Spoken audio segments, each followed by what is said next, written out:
Hello दोस्तों। स्वागत है आपका हमारे यूट्यूब चैनल कॉमिक फैन पर। चलिए दोस्तों शुरू करते हैं। आतंक हर्ता नागराज और डोगा की कॉमिक्स 26/11। पीछे पड़ी पुलिस से अपनी जीवन रक्षा के लिए डाकू हलकान सिंह ने कचरे के ढेर से उठाया एक अनाथ शिशु को। अपनी ढाल बनाकर वो उसे ले गया अपने अड्डे पर।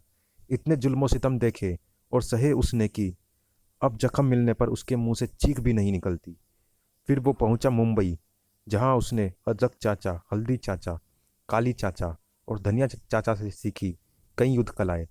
मुंबई की रक्षा के लिए कुत्ते का वफादार चेहरा पहनकर बन गया वो मुंबई का बाप टोगा। विश्व विशेषज्ञ प्रोफेसर नागमणि को मिला एक अनोखा मानव नाग शिशु। शिशु में नाग शक्तियों को देख उसने बनाया एक जीवित हथियार। अपने उस हथियार को उसने नाम दिया नागराज, और दुनिया भर के आतंकवादियों के बीच उसकी नीलामी करके उसे बना डाला खूंखारतम आतंकवादी। गुरु गोरखनाथ के दिव्य प्रभाव ने नागराज को बना दिया आतंकहर्ता नागराज। एक उड़ाएगा जहरीली फुकारे, एक दहलाएगा दिल, एक के पास है नाग सेना, एक के पास है कुत्ता फौज। एक फुंकारेगा, एक गुर्राएगा, आतंकवादियों को ढेर करेगा, मुंबई का आतंक हरेगा। आतंकहर्ता नागराज, रात का रक्षक टोगा। संजय गुप्ता पेश करते हैं 26/11। राज कॉमिक्स है मेरा जुनून, अब कोई नहीं सुरक्षित। क्या इतने विलक्षण, विशिष्ट, अद्भुत शक्तिधारी रक्षक होने के बावजूद भी कोई दुनिया, कोई देश, कोई शहर हो सकता है असुरक्षित? जवाब है हाँ, क्योंकि हौसले बुलंद हैं उनके जो दूसरों की जान लेने निकलते हैं अपनी जान की कीमत पर। हौसलों को परख के लिए विलक्षण की तलाश रहती है। आज विलक्षण से टकराव के लिए चुनी गई थी मुंबई। मुंबई के तट से 50 किलोमीटर दूर। मारेंगे और मर जाएंगे, खुदा के बंदे कहलाएंगे, जन्नत पाएंगे। आह, सारा सामान बोट्स में लाद दिया है एनम। बहुत बढ़िया, अब सफ़र शुरू करो। अब मुंबई मुंबई दूर नहीं। मुंबई की तरफ बढ़ चले थे मौत के सौदागर। मुंबई से बहुत दूर था उन सौदागरों का नियंत्रक। हवाई यात्रा कितनी डरावनी हो गई है। क्रैश होने का डर लगा रहता है, और आजकल तो आतंकवादियों का भी बहुत खतरा है। मुझे तो जन्नत करीब से दिखाई पड़ती है। तुम्हारा किसे जन्नत पहुंचाने का इरादा है? ए मिस्टर, यह काम आतंकवादियों का है। सभी आतंकवादी शक्ल व सूरत से खूंखार दिखते हैं। तुम्हें देखने के बाद किसी का भी ऐसा भ्रम टूट जाएगा। क्या मतलब? मतलब यह है कि तुम आतंकवादी हो। मुंबई 26/11/8, समय रात 8 बजे। हम मछुआरे हैं। मछुआरों के पास जाल होते हैं, मछलियाँ होती हैं, गोलियाँ और बारूद नहीं। मारो इन्हें, पकड़ लो। हिंदुस्तानी मछलियों को मारने के लिए हमें इन्हीं हथियारों की जरूरत होती है। धाड़ धाड़। लाओ अपना हथियार मुझे दे दो। हथियार? हाँ हथियार। Come on, give me your gun. अभी मैं एक दोस्त की तरह मांग रहा हूँ। मुंबई, सूरज और मोनिका, समय 9:25 PM। अब का कॉफ़ी पीने के लिए इतनी दूर आने की क्या ज़रूरत थी मोनिका? इसी बहाने तुम्हारे साथ ज़्यादा से ज़्यादा समय गुजारने का मौका मिलता है सूरज, वरना इस समय तो तुम टोगा बनकर मुंबई की छतों पर घूम रहे होते। टोगा का नाम आते ही गोलियों की आवाज़ें गूंज उठी। जिंग जिंग। मोनिका बचो। आह आह, खतरनाक। ओ नो, हत्यारों, साए। मोनिका, तो तुम घबराओ मत, मैं तुम्हें हॉस्पिटल लेकर चल रहा हूँ। सूरज, मेरी आंखों के आगे अंधेरा छा रहा है। उफ, मेरे हैंडबैग में पिस्टल होने का तुम्हें पता कैसे चला? मेरे पास बारूद सूंघने वाले मेटल डिटेक्टर हैं। सर, सूंघने वाले? हाँ, ये देखो, ये बारूद सूंघ सकता है। उफ, सर सांप। तो कौन हो तुम? नागराज। वही जिसने अब तक 56 मारे हैं। नहीं, 1056। अपना पासपोर्ट दिखाओ। क्या नाम है तुम्हारा? जिहादी। मगर पासपोर्ट पर तो चांदनी लिखा है। मैंने लश्कर ए आका से आतंकवाद की ट्रेनिंग ली है, और ऐसी ट्रेनिंग पाया हुआ कोई भी इंसान केवल जिहादी के नाम से ही जाना जाता है। वैसे चांदनी भी मेरा असली नाम नहीं है। यह पासपोर्ट भी नकली है, कल ही बनवाया है। तुम किस मिशन पर निकली हो? फिलहाल मैं किसी मिशन पर नहीं हूँ। एयरपोर्ट की सिक्योरिटी से बचाकर ये पिस्टल कैसे ले आई तुम? इस समय सैकड़ों और फ्लाइट्स भी आकाश में होंगी। मेरी तरह उनमें भी लश्कर ए आका के आदमी सफ़र कर रहे होंगे।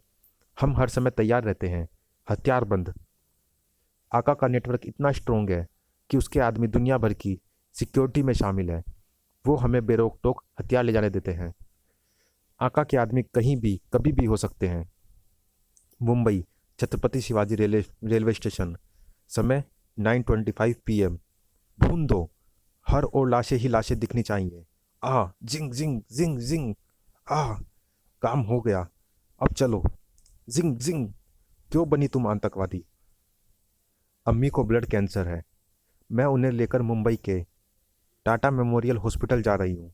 अम्मी को इलाज की सख्त ज़रूरत है नागराज।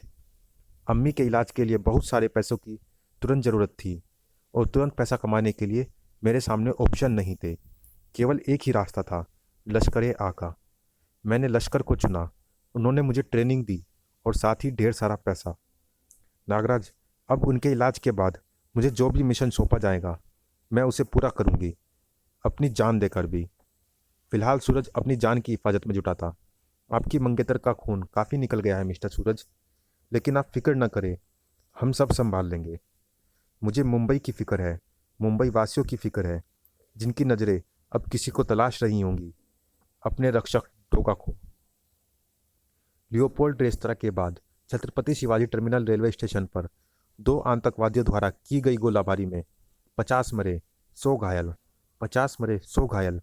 दो ने दिए मुझे 150 जख्म। कामा हॉस्पिटल। समय 10 PM। ओहो, एंटी टेररिज्म स्क्वाड पर आतंकवादी फायरिंग कर रहे हैं। मेरी मुंबई पर यह तीसरा आतंकी हमला है। खून की हर बूंद की कीमत चुकानी होगी इन हथियारों को। आतंकवाद ने मेरी मुंबई की दहलीज पर आकर दस्तक दी है। वो फिर आतंकवाद को उसका लहूलुहान चेहरा दिखाएगा, खुद होगा। लहू का रंग एक ही होता है चांदनी, वो चाहे तुम्हारे किसी अपने का हो या गैर का। अपने का बचाना गैर का बहाना मानवता नहीं, यह ईश्वर के प्रति भी अपराध है। तुम्हारी अम्मी को जीवन केवल अल्लाह दे सकते हैं, क्योंकि जीवन और मृत्यु उन्हीं के हाथ में है। तुम्हारे अल्लाह ने शायद मुझे तुम्हारी मदद के लिए भेजा है। तुम्हारी अम्मी का इलाज मैं करवाऊंगा। अब यह मुमकिन नहीं है नागराज। जब जरूरत पड़ी तो अल्लाह ने भी मेरा साथ नहीं दिया, केवल लश्कर आका ने दिया। अब मानवता की बातें मेरी समझ में नहीं आएंगी। अब मैं आका से वफादारी निभाऊंगी। Hotel Oberoi Trident. समय 10:30 PM। Oh no, terrorist. जिंग जिंग। मुल्तानी की तान पर नाचती है मौत। लाहौरी का लोहा बरसता है तो सिर्फ चीखें गूंजती है, जिंग जिंग। हमने क्या बिगाड़ा है? हमें क्यों मार रहे हो? क्योंकि निर्दोषों की चीखों की आवाज़ें बम से भी ज़्यादा धमाके करती है। तो फिर आओ, चलाओ गोली। डोगा देखेगा कि तुम्हारा लोहा डोगा की छाती के लोहे को चीर पाता है या नहीं। अरे लाहौरी, ये कौन है? इसका हुलिया और कुत्ते जैसी शक्ल तो देख मुल्तानी। मरेगा भी कुत्ते की मौत, जिंग जिंग। कुत्ता मानवता और समाज का पहरेदार होता है, इंसान का सबसे वफादार, जो घर के दुश्मनों को देख और सूंघ लेता है तो उसे काट लेता है। अब डोगा तुम्हारी एक एक बोटी काट लेगा, धाड़ धाड़ धाड़। आह, वो हालत करेगा तुम्हारी कि तुम्हारे जैसे दूसरे आतंकी, जहां कुत्ता तो दूर, कुत्ते का पिल्ला भी देख लेंगे तो वहीं टॉयलेट ढूंढने के लिए भागेंगे। मेरी मुंबई की जमीन पर निर्दोष चीखेंगे, उफ। तो आतंकियों की चीखें सीमा पार तक गूंजेगी, धाड़। हम तो सीमा रेखा ही मिटा देंगे, खचाक। इधर उधर का इधर कर देंगे। कौन है जो हमें रोकेगा? कौन है जो हमें टोकेगा? रोकने वालों के हम हाथ काट देंगे, टोकने वाले का हम मुंह नोच लेंगे। कुत्तों को देखकर हम टॉयलेट के लिए नहीं भागेंगे, बल्कि हमारी गोलियों की आवाज़ें सुनकर तुम लोग अपनी अम्मा की गोद में छुपोगे। डोगा, अब तू देख अपनी मौत का तमाशा। मुंबई जल रही थी और आतंक हरता नागराज एक आतंकवादी के साथ सफ़र कर रहा था। एक्सक्यूज़ मी नागराज, मैं अम्मी अब्बू से मिलकर आती हूँ। वो पीछे इकोनॉमी क्लास में बैठे हैं। वहाँ उनके कुछ परिचित भी बैठे थे, इसलिए वो यहाँ नहीं बैठे। ओहो, वो उसके अम्मी अब्बू है। मुंबई में हालात बदतर होते जा रहे थे। होटल ताज। किसी हिंदू को जिंदा नहीं छोड़ेंगे, जिंग जिंग। किसी यहूदी, किसी अमेरिकन को नहीं बख्शेंगे, सब मरेंगे बारी बारी, जिंग। यह आलीशान इमारत बनेगी कब्रिस्तान। प्लेन को इमरजेंसी लैंडिंग करानी पड़ेगी। यात्री कृपया अपना स्थान ग्रहण करें और सीट बेल्टें बांध लें। पायलट आसपास के किसी एयरपोर्ट तक पहुंचने की कोशिश कर रहे हैं। आप ईश्वर पर भरोसा रखिए। नरीमन हाउस, 27/11/08। समय 2:30 AM। ये बीमार है, इन्हें अस्थमा का अटैक पड़ा है। इन्हें आज़ाद कर दीजिए। लो, कर दिया इसे आज़ाद जिंदगी से। जिंग आह। किसी और की तबीयत खराब है, किसी और को चाहिए आज़ादी। मौत का आतंक खिंचा हुआ था हर चेहरे पर। आतंकहर्ता नागराज क्या चाहता था, यह किसी की समझ में नहीं आया था। ये क्या कर रहे हो? प्लेन का एग्जिट डोर क्यों खोल रहे हो? ये आदमी कौन है? ये पागल हो गया है। इतनी ऊंचाई पर एग्जिट डोर खुलते ही वायु दबाव के कारण हम लोग हवाई जहाज के बाहर खिंच जाएंगे। उफ आह, बचाओ। नागराज, तुम इतने मूर्ख होगे, ये मैं सोच भी नहीं सकती थी। उफ, मेरे अम्मी अब्बू, मैं तुम्हें कभी माफ नहीं करूंगी। बूम। यहाँ अब किसी को जिंदगी नहीं मिलनी थी चांदनी, तो बाहर गिरकर कौन सा वो बचेंगे। ये मौतें तुम्हारे सिर होंगी नागराज, तुम इस गुनाह से बचोगे नहीं। तो चलो, गुनाह का प्रायश्चित करता हूँ मौत को गले लगाकर। छोड़ दो, मुझे छोड़ दो। I hate you, I hate you. ये सब तो उफ। नागों के पैराशूट, क्या ये सब तुमने किया नागराज? जिनकी जिंदगी के लिए तुम हजारों जानों की सौदागर बन गई। देख लो, अल्लाह का खेल, उनकी जान आज फिर दांव पर है। हाँ, प्लेन का एग्जिट डोर खुलने से पहले ही मैंने सूक्ष्म रूप में सर्पों को इनके शरीर से चिपका दिया था और वो सूक्ष्म रूप पैराशूट बन गए। प्लेन हवा में क्रैश हो गया और एक भी कैजुअलिटी नहीं है। मेरे अम्मी अब्बू भी एकदम सही सलामत है। हाँ, लेकिन यात्रियों को बचाने के जतन में पायलट आग से घायल हो चुके हैं। ये तो चमत्कार है। हम सांपों के साथ उड़ रहे थे, हमें नीचे छोड़कर सांप अचानक गायब हो गए। नागराज, अम्मी अब्बू गिरने के शौक से बेहोश हो गए हैं। इस वीरान टापू पर मदद कैसे पहुंचोगी? आसपास कम्युनिकेशन का कोई साधन नहीं मिलेगा। होटल ओबरॉय, 27/11/08। समय 3:30 AM। इस आग के धुएं में मेरा गम दम घुट रहा है। यह आतंकवादी बहुत खूंखार और ट्रेंड है, खो खो। लेकिन डोगा से ज़्यादा खूंखार और डोगा से ज़्यादा ट्रेंड नहीं हो सकते। वो मुंबई को जलाने का सपना लेकर आए हैं और मैं सपनों में भी मुंबई को मुस्कुराता हुआ देखता हूँ। रुको, डोगा उन दोनों आतंकवादियों ने उस कॉन्फ्रेंस हॉल में टूरिस्टों को बंधक बना लिया है और बाहर क्लोज सर्किट कैमरे लगा दिए हैं। ओह, होटल में सिख रेजिमेंट आ चुकी है। ये अंदर बैठे गैलरी की गतिविधि को देख रहे हैं। हमारे जवान जैसे ही आगे बढ़ने की कोशिश करते हैं, वो अंदर से एक आदमी को मारकर बाहर फेंक देते हैं। आग क्यों लगा रहे हो डोगा? भगा। आग से भारी धुआं उठेगा और धुआं क्लोज सर्किट कैमरे से के लेंसों को अंधा कर देगा। लाहौरी, कुछ दिखाई नहीं पड़ रहा। कहीं सिख रेजिमेंट की कोई चाल तो नहीं? लगता है आग निचले फ्लोर से ऊपर तक पहुंच गई है। और डोगा भी। भड़ाक। आग तो तुमने लगाई है और जलोगे भी तुम ही। उफ। 50 गिदड़ मिलकर 2 शेरों को मारने आए हैं। हा हा हा। मैं जानता था यही है हिंदुस्तानी कुत्तों की औकात। ठहरो, हिंदुस्तानी खून को ललकारा है तुम दोनों ने। ये सिख रेजिमेंट के जवान हैं। चुन लो इनमें से कोई भी एक। वो अकेला तुम दोनों से लड़ेगा और अगर हार गया तो सारी दुनिया से लोहा लेकर भी तुम्हें जिंदा बचाने की गारंटी डोगा देता है। कोई डोगा एना हरामखोरा दे फट्टे करतारा नु चकने दे। टुकड़े कर देंगे इसके। ओए टुकड़े करना वालिया, ਤੁਹਾਡੀ तो मैं ओए फूट नहीं दे। ओए, तुसी दोनों हरामखोर बंदे तो मेरा बंटा दी ठोकर भी नहीं सह सकोगे। ओए, तब मेरा मुक्का खा के ਤੁਹਾਡੀ जान 2 बार निकल जाएगी। ओए। खनाक। 27/11/08। समय 6 AM। तुमने ठीक कहा था नागराज, जीवन और मृत्यु अल्लाह के हाथ में है और मैंने अपनी अम्मी की जान के बदले बेगुनाह जानें लेने की ट्रेनिंग ली। तो अब क्या करना चाहती हो? पश्चाताप। उसके लिए तुम्हें किसी ट्रेनिंग की ज़रूरत नहीं है। ट्रेनिंग के नाम पर याद आया नागराज, जब मैं ट्रेनिंग कैंप में थी तो वहाँ मुंबई में टेररिस्ट अटैक की प्लानिंग चल रही थी।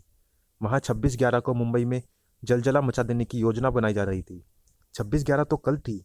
ओह, ये बात मुझे कल ही बतानी चाहिए थी। कल और आज में फ़र्क है नागराज। कल तक मैं लश्कर आका की वफादार थी, लेकिन अब क्या हो सकता है? अब तो वो अपना मिशन पूरा कर चुके होंगे। मुंबई एक बार फिर धमाकों से दहल गया होगा। नहीं नागराज, इस बार उन्हें कुछ नया, कुछ भयंकर करना था।